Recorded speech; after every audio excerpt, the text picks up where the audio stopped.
Welcome back to Pulse Daily. On today's episode, we have some special guests who will help us learn more about the highly controversial topic, designer babies. For those of you who have no idea what I'm talking about, let me give you a little insight into this debate. Geneticists have developed new technologies where they can now alter genes in embryos to prevent certain genetic diseases and other birth defects. They call this pre-implantation genetic diagnosis, or PGD. You can see why people are against this. To get a better understanding of both sides of this debate, we have a mother, Savannah, joined with her daughters, Meredith, who herself is a designer baby, and her older sister, Carolyn. We are also joined by Emma, a mother who herself does not believe in the designer baby process. Thank you for having us, Shannon. We are so excited to share our journey and hope to help educate people of pre-implantation genetic diagnosis. It's my pleasure to have you here. Now I would love if you and your daughters could share your experience with designer babies. My oldest daughter, Carolyn, was born 15 years ago with a rare genetic disease and needed a bone marrow transplant to survive. Yeah, so I was told I would not live past the age of 10 if I neglected to receive a bone marrow transplant.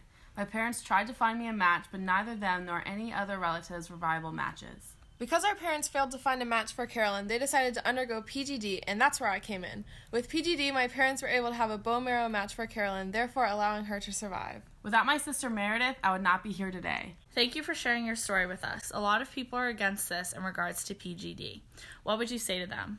I would say that I think most everyone who is against PGD has never known anyone or gone through the experience themselves of potentially losing a child because you cannot find a viable donor. We have Emma here, who's not for designer babies. Now, Emma, what is your response to this? I think to assume that about every person against designer babies is just wrong. True, but so do you just think I should have sat back and done nothing while I watched my daughter die? I understand that you were in an awful situation, and I feel for you, but I do not think bringing millions of designer babies into this world is what is best. I'm not saying that parents should be allowed to pick and choose every aspect of their child, such as their hair color and IQ level, but how are you to deny PGD for medical reasons? It's a slippery slope once you start allowing one thing, such as sex selection. It leads to being able to choose every little thing about your child. Okay, that may be what you think, but for a majority of people going through PGD, it is solely for medical purposes. Fine, yes. If there were strict restrictions set in place for this process, I would be more open to accepting it. For medical reasons only.